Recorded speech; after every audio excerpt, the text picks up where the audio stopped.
This is Listen Lakeland, the show that keeps you up to date on all the things that make our city a great place to live, work, and play. Today's host is the Executive Director at Lakeland Now, a community-supported local news organization dedicated to cultivating civic engagement in Lakeland through freely accessible, locally driven news. She's a graduate of George Washington University in Washington, D.C., and serves on the boards of Lakeland Vision and Friends of Colt Creek State Park. Here's your host, Trinity Laurino.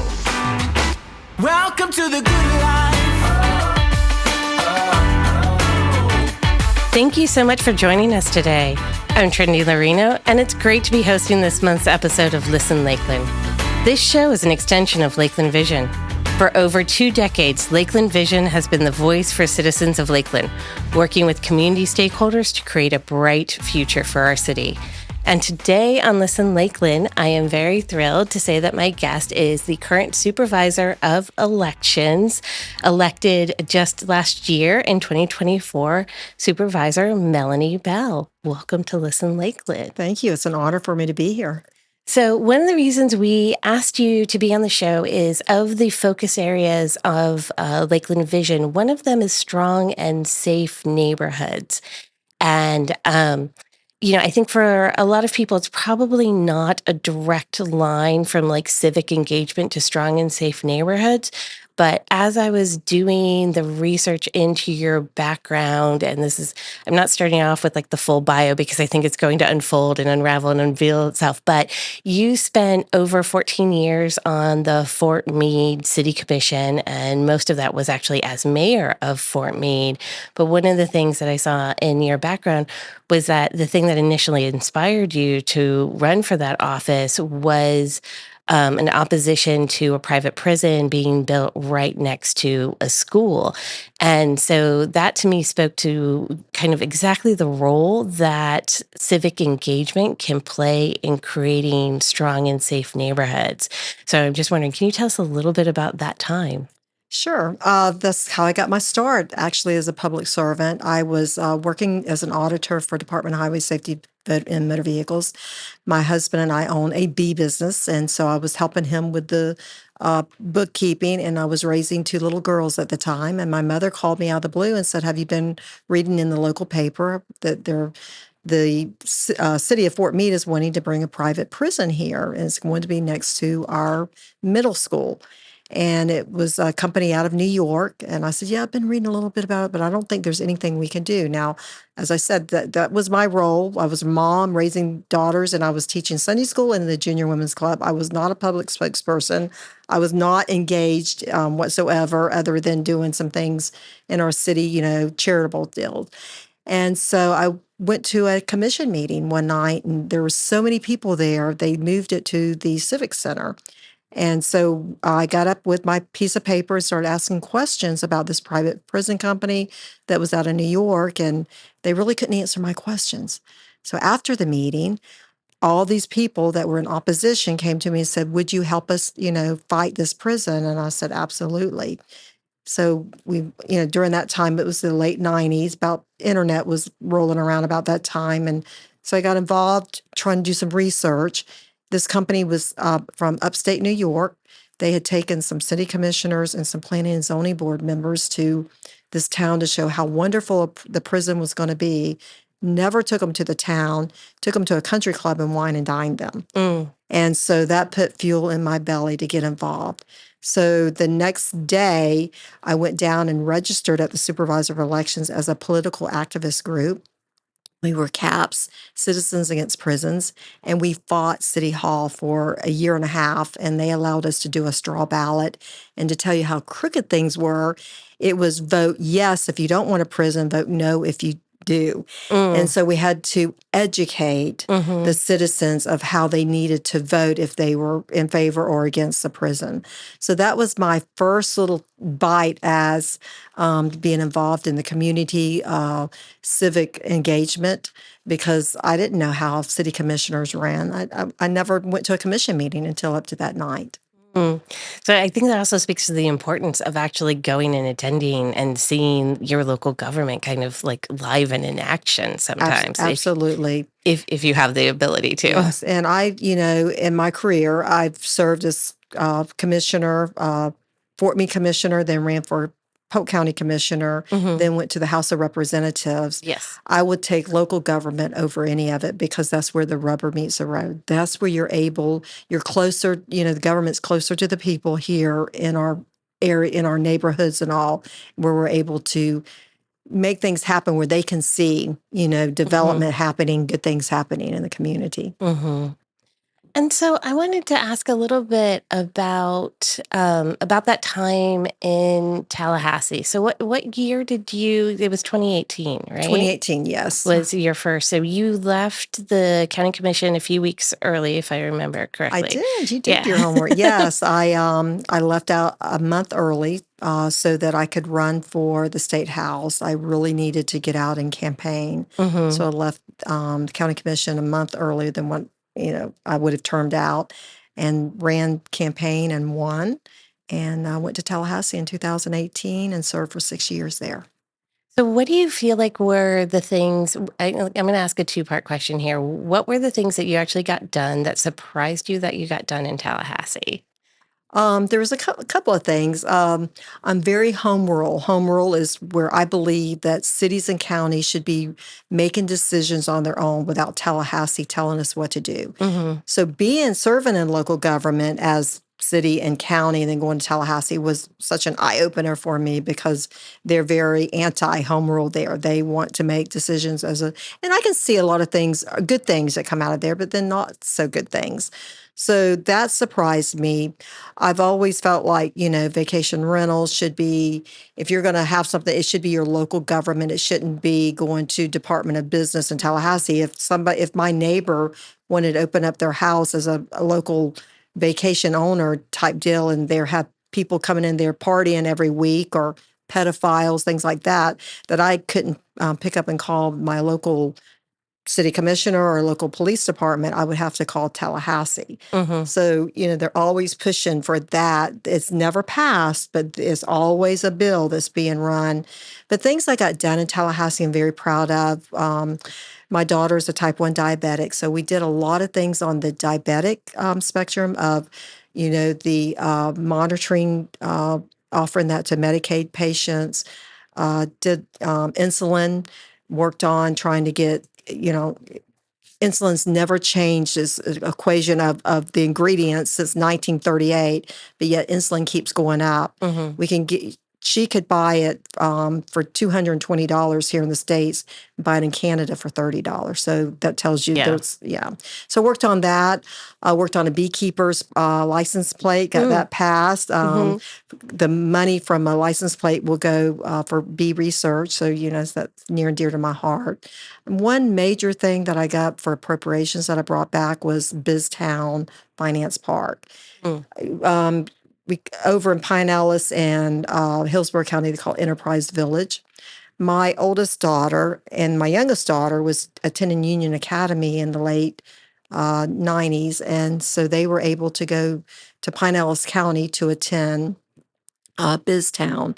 And so that's where you learn how to run a business for the day. I have been working on that 27 years to bring it back to Polk County, or to start one up here in Polk County. And we talk about neighborhoods and schools, and where this is going to go is Tenor Rock High School, which is a very low-performing school. So we'll have Biztown there and Finance Park in that neighborhood. And that's that junior achievement project. It's their junior achievement. So along with my appropriations from the state and then also a private donor here in Lakeland, we were able to achieve that. And we have filled every storefront there is. So every student here in Polk County will have the opportunity to go and work for the day. And how it starts out is when they start school, they will start learning how to balance a budget and life scenarios of having to write a check for their insurance or their mortgage payment, hospital, medical, things like that.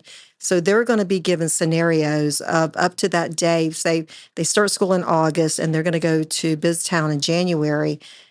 If they'll choose their career, like my oldest daughter was manager of the Cane's Furniture Store. My youngest daughter was the DJ of the radio station. So that tells you what opposite spectrums they're on. But the good news for me is we're going to have a constitutional office there of all 5 constitutional officers. And the supervisor elections, we will have that there. And they will, the students will elect the mayor of their town for the day and their commissioners, and they will all register to vote. And so that will get them, a little spark in them of why do we need to register to vote? Why do we vote? There's going to be decisions made at the Enterprise Village or BizTown for that day that could affect them. Financially, it could affect them. So they will work for an hour. Then they'll be given a scenario. They will be paid for a week's salary, and then they will be told, okay, you've got to go make your utility payment or you got to make your mortgage payment. Then you'll go back to work another hour. You'll be paid for another week salary, and then you better have enough lunch or money for lunch. And then afterwards you continue on. But it's going to be like just an adult lifestyle living. So I'm excited about that because it's not only going to engage our students on the importance of voting, but also teach them life skills. That's I think, a great project, and we're really excited about that. I want to just touch back on the home rule issue a little bit, if I may, because I think that's an incredibly like nonpartisan or maybe bipartisan issue, and it's one that I think is so important for a place like Polk County, that is an interior county. We're not coastal. The makeup of Polk County is so different than Broward, Miami-Dade, the areas down around Naples. And so if we centralize all of that decision making in Florida is so diverse, and so I don't. So- I completely agree with you, though. It's like so many of these decisions, and I think the Airbnb is a great one. It's a very different scenario when you have a property, a mile or half mile from the beach or right on the beach that you're Airbnb versus a property in rural Polk County. And speaking of that, they just passed a bill last year and this was more for coastal areas to be able to rebuild and now we're wanting to slow our building down here in Polk County, but we're involved because it's a statewide bill that says you can build or rebuild anywhere you want. And there's no regulations. They're just trying to get everything rebuilt on the coast, but it's affecting the interior counties. Yeah. Yeah. I'm wondering if so you went from county commission to the state level, but I remember there was a year where I think it was Bill Braswell spoke very impassioned about this issue of home rule and this frustration that they were feeling at the county level about the state legislature, sort of handing decisions down to them. Did you feel that while you were on the county commission? Oh, absolutely. I think my last 2 years on the county commissioner, they were trying, which they did get a special referendum to go on the ballot to cut property tax, and it would have affected our budget something like, I want to say, $50 million. And at that time was a lot of money for the county. And we called our representatives and they said, too bad, so sad, we're going to vote for it. I understand now going to Tallahassee that you have to be with the speaker, with leadership, because if not, one vote could wipe out all of your bills that you wanted or all of your appropriations money. So you have to, give a little, take a little, and I understand it. It's very difficult. I didn't realize all that being here just in Polk County until I went to Tallahassee, and it was a super eye-opener for me. Yeah. Well, so then 6 years in Tallahassee, and you came back and you ran for supervisor of election just last year.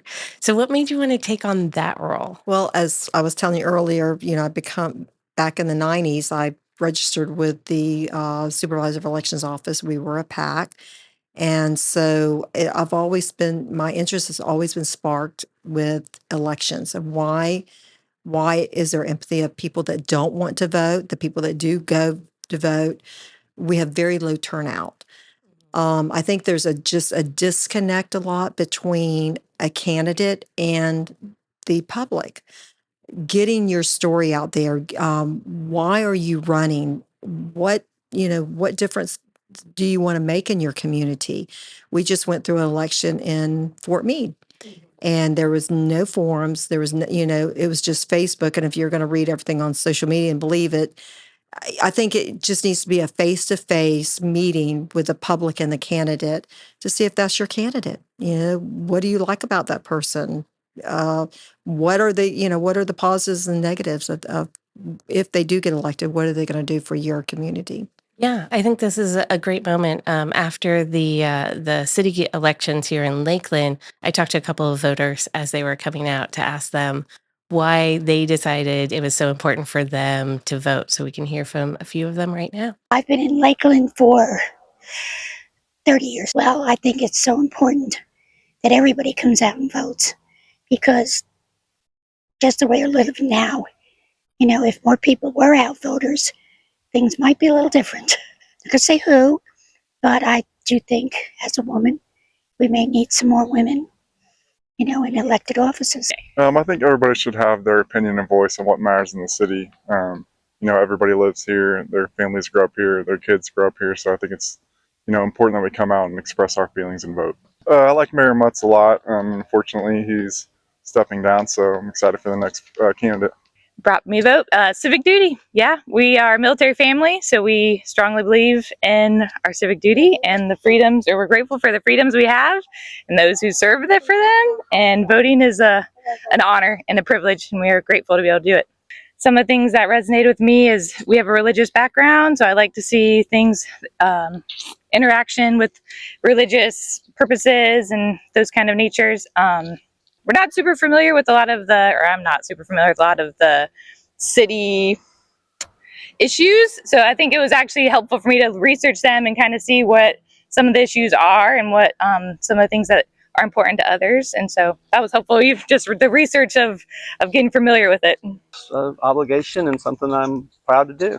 Let's delve into that a little bit more. It sounds like you think that a big part of that low voter turnout is caused by kind of lack of access to information. Is that fair? Oh, that's 100% fair. I believe is why should I go vote? Number one, I don't know the person, don't know a whole lot about them. There's not been a lot of information. And the other things is, voter integrity. Is my vote going to count? There's been a lot throughout our nation and even here locally about our elections, paper elections versus, voting. We have all paper ballots. We're not voting by machines, but whether they're counted, correctly or not. We have put so many layers of integrity or that you're able to, once you go vote, they're counted by the machines, but then the next day, and those are uncertified votes. The next day we do hand counted ballots to make sure they match the machine votes. So everything, like I said, there's layers of security to make sure that your vote does count. But why don't we never want to suppress anybody from voting. We want to make sure that anybody that wants to go vote, because if you think about it, our veterans gave the ultimate sacrifice for us to have this right to vote, for our voice to be heard, and we want to make sure that all registered U.S. citizens can vote. So there have been some changes. I think one of the most significant ones is to the vote by mail. So and correct me if I'm misstating any of this, please. But prior, if you voted by mail, I think you were enrolled to automatically receive your next ballot as a vote by mail for a certain period of time.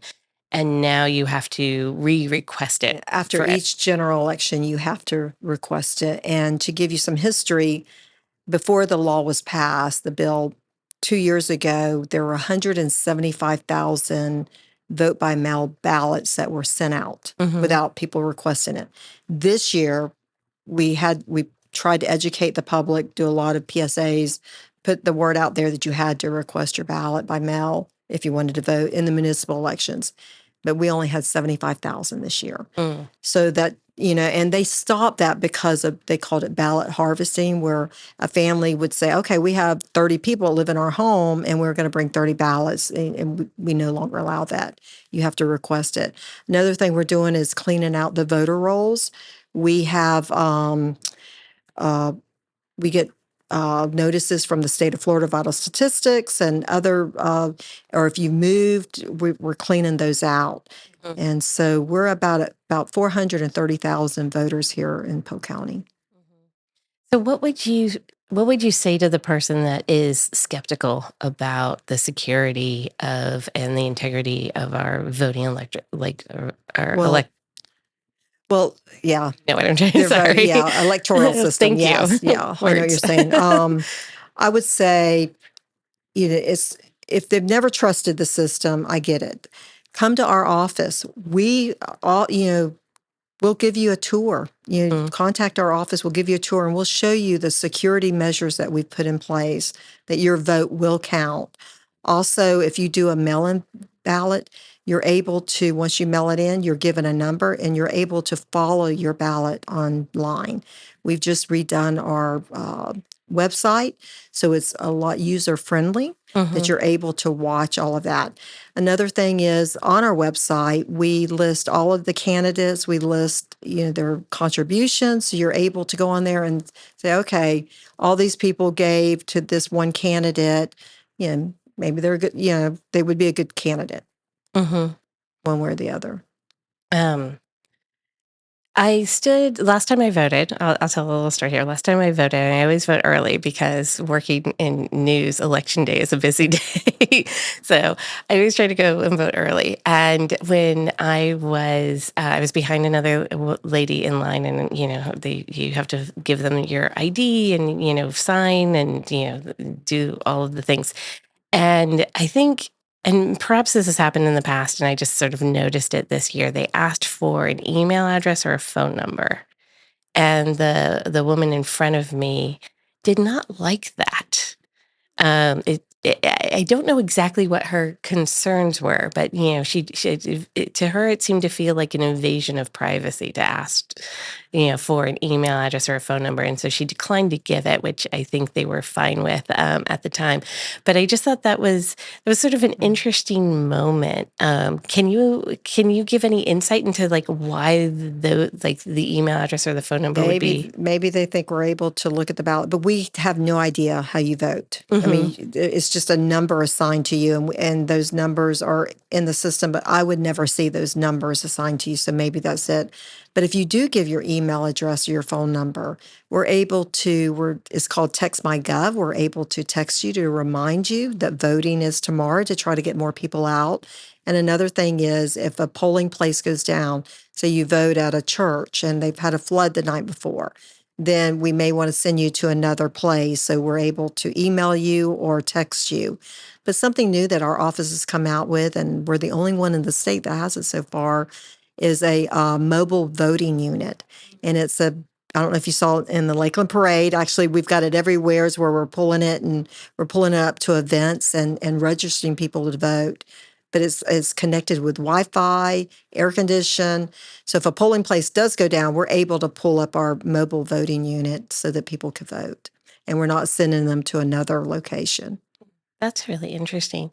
I wanted to ask you a little bit. So, you talked a little bit about the barriers that you think, people have to voting, and that's somewhat like the lack of information. That sometimes is a lack of information about the candidates themselves, a lack of information about the structures of government, I think sometimes, and then a lack of information about the actual processes of voting and, how secure it is and the mechanisms of that. So I guess my question for you, Supervisor Bell, is what is your vision for the Supervisor of Elections office in overcoming those various barriers?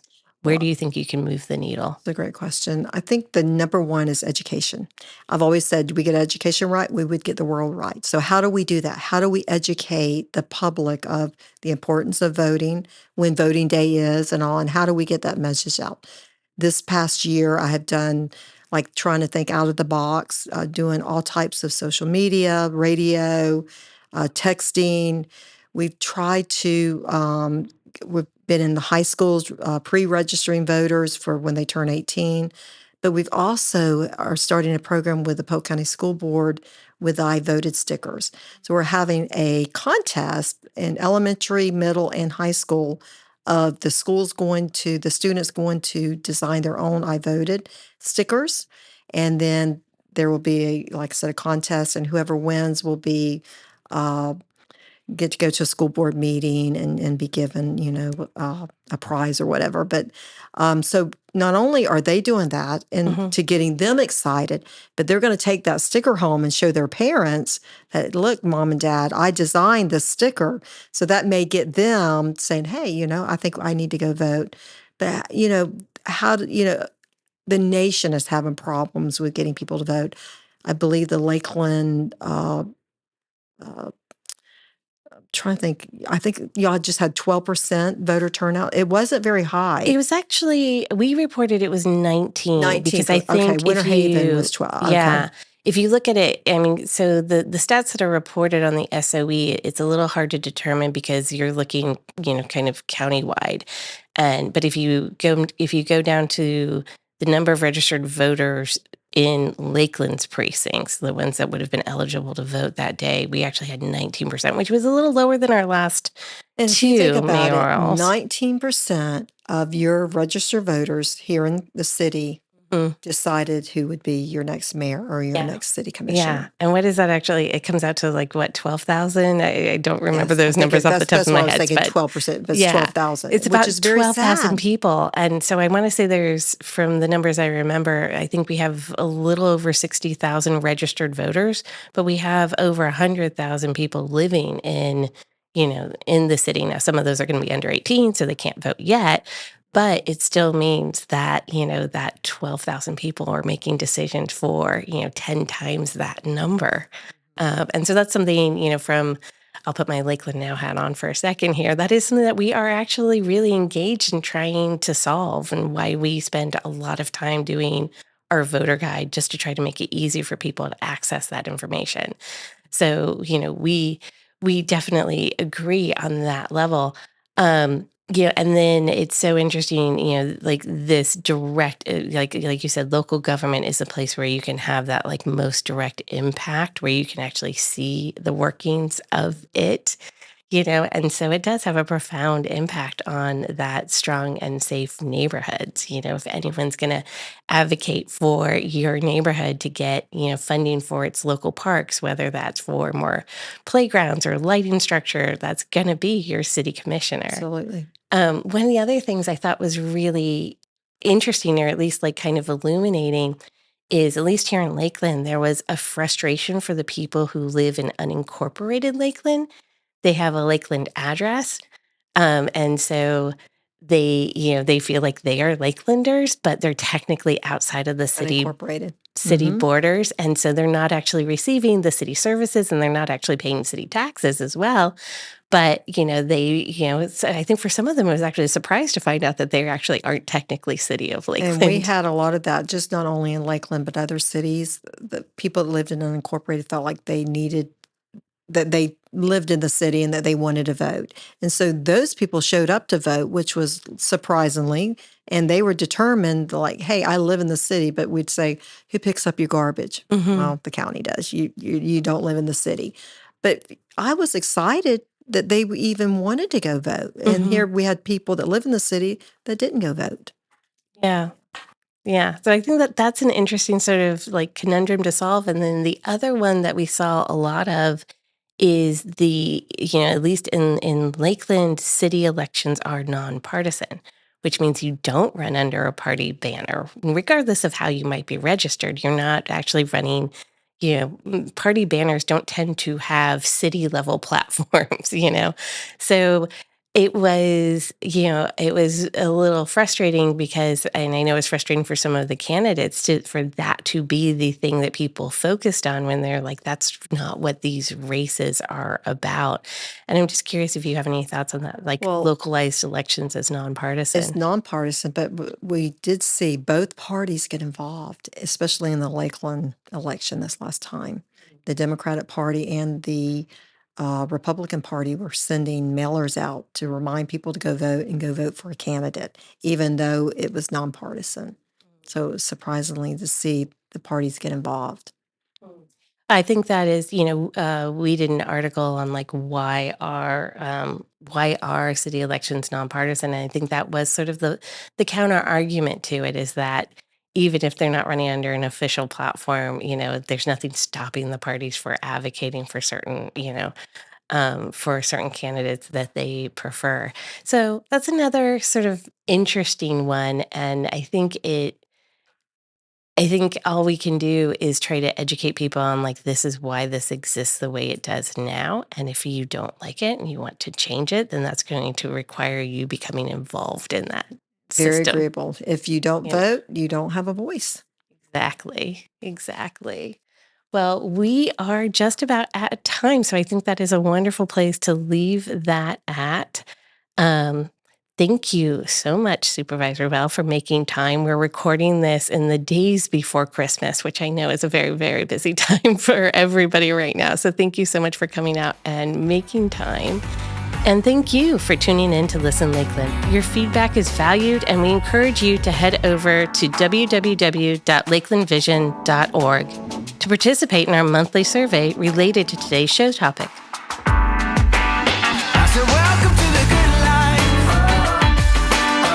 Listen Lakeland is brought to you as a collaborative project between Lakeland Vision, the City of Lakeland, and Hall Communications, a community working together to provide an exceptional quality of life. Want to watch the show? Check out the video version at lakelandvision.org. Thank you for being with us.